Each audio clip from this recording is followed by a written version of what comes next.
वसीम अकरम मसाले ज़िक्र higher secondary school Arif वाला।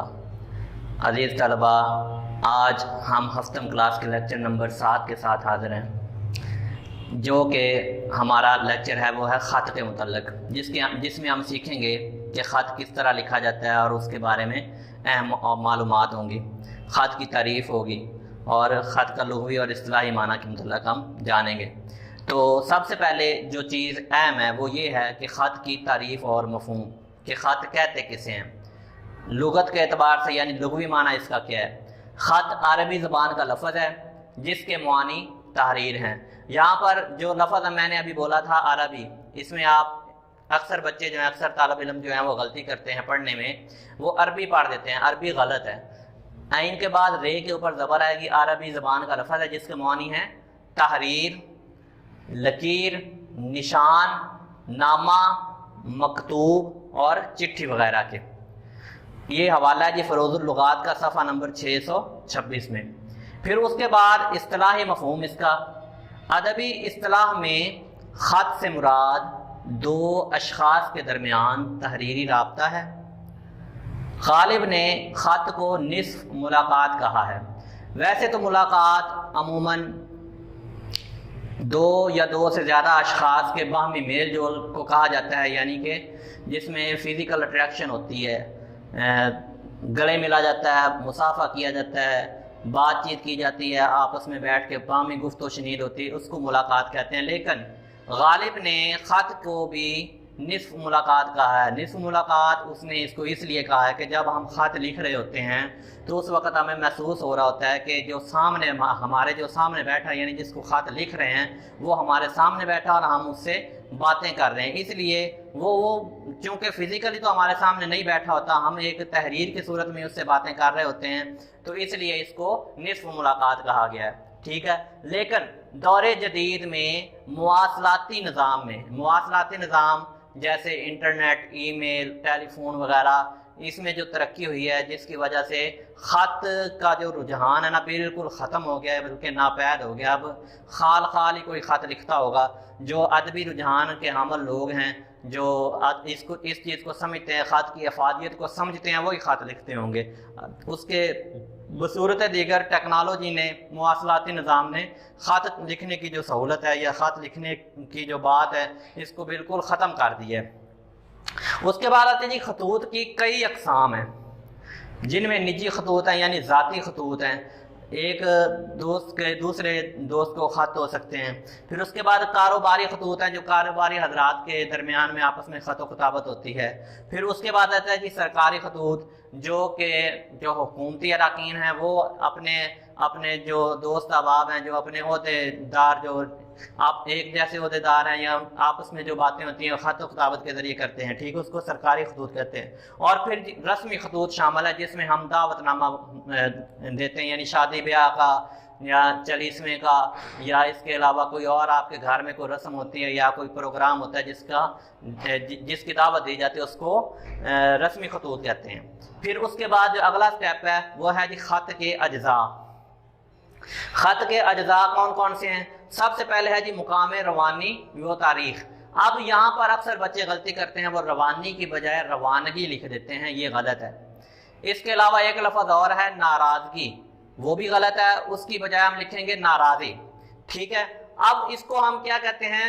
मुकाम रवानी और तारीख़ को पेशानी, जिस तरह इंसानी जिस्म जो है ना उसका सबसे ऊपर वाला हिस्सा पेशानी होता है, ठीक है, और इसी तरह ख़त का जो सबसे ऊपर वाला हिस्सा है जिसमें मुकाम रवानी और तारीख़ शामिल है, उसको भी हम पेशानी कहेंगे।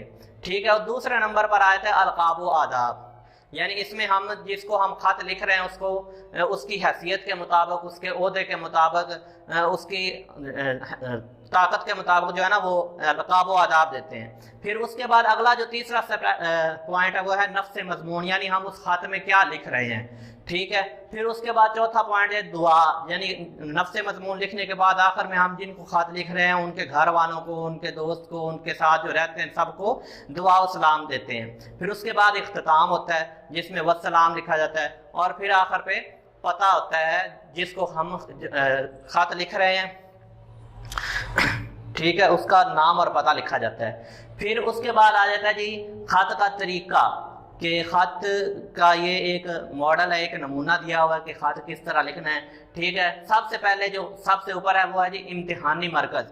अब इम्तिहानी नुक्ता निगाह से चूँकि हम आपको बता रहे हैं कि ख़त किस तरह लिखना है, तो उसमें यह है कि इम्तिहानी मरकज़ जब हमने लिखना है तो उसके आगे अक्सर बच्चे गलती करते हैं, इधर कॉमा लगा देते हैं, कॉमा बिल्कुल नहीं लगाना। ठीक है, और फिर दूसरे नंबर पर कि एक सवाल जब हम इम्तिहानी मरकज़ लिखते हैं तो हमारे ज़हन में, अक्सर तलबा के ज़हन में एक सवाल नमूदार होता है, यानी उभरता है।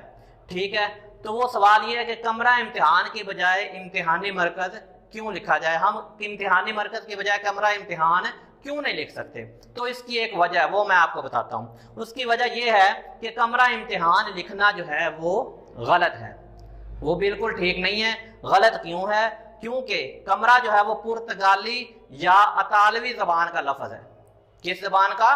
पुर्तगाली या अतालवी ज़बान का लफ्ज़ है, जबकि इम्तिहान अरबी ज़बान का लफ्ज़ है। ये दोनों मुख्तलिफ ज़बानों के अल्फाज हो गए, कमरा और इम्तिहान दोनों मुख्तलिफ और अलग अलग ज़बानों के अल्फाज हो गए। ठीक है, ग्रामर के रूह से, उर्दू ग्रामर के रूह से जब दो मुख्तलिफ ज़बानों के अल्फाज मिल जाएंगे तो वो मुरक्कब नहीं बनते। ठीक है, इसलिए कमरा इम्तिहान नहीं लिखेंगे। अब जैसे कमरा जो है वो अलहदा ज़बान का है और अरबी जो है वो अलहदा ज़बान की है, तो इसलिए ये दो मुख्तलिफ ज़बानों के अल्फाज हैं, तो इसलिए ये मुरक्कब नहीं बनेंगे और ये फिर मुनासिब भी नहीं है कि इधर हम कमरा इम्तिहान लिखें। अब उसके बाद जब इम्तिहानी मरकज़ हो गया, इम्तिहानी मरकज़ लिखने के बाद अक्सर बच्चे इधर कॉमा लगा देते हैं, वो कॉमा बिल्कुल नहीं लगाना। फिर उसके नीचे एक आ जाती है तारीख। तारीख हमने लिखनी है उर्दू में, इंग्लिश में तारीख बिल्कुल नहीं लिखनी। जिस तरह अक्सर बच्चे तारीख लिख देते हैं इधर 25 मार्च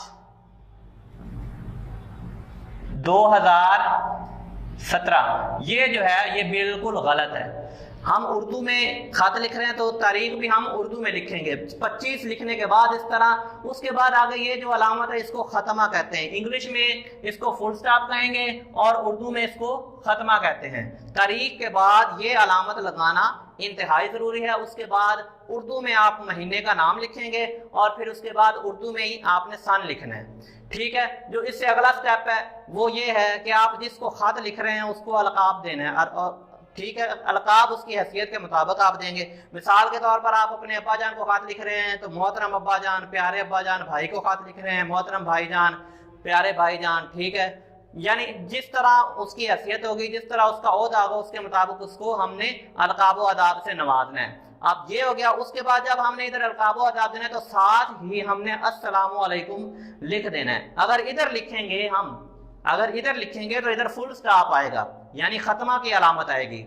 अगर इधर नहीं लिखना, अगली लाइन पे जाकर लिखना है तो वो भी ठीक है, लेकिन इसमें एक फर्क आ जाएगा कि अगली लाइन पे जब हम अस्सलामु अलैकुम लिखेंगे तो खत्मा की अलामत नहीं आएगी, बल्कि वहां पर फिजाइया की अलामत आएगी, जिसको निदाइया अलामत भी कहते हैं। जो हम किसी को पुकारने के लिए जब अल्फाज इस्तेमाल करते हैं तो उन अल्फाज के आगे लगाए जाने वाले अलामत को निदाइया या फिजाइया अलामत कहते हैं। फिर उसके बाद आता है जी नफ्स मजमून, यानी खत का मजमून क्या होना चाहिए, उसमें क्या क्या चीजें होती हैं। सबसे पहले उसमें होती है इब्तदा या तमहीद। इसमें तमहीदी कलामात होते हैं, यानी जैसे खत का जब हमने आगाज करना है, इसमें मकतूब निगार यानी खत लिखने वाला और मकतूब अलैह यानी जिसको खत लिखा जा रहा है आपस में एक दूसरे की खैरियत के मुतल्लक दरियाफ्त करते हैं।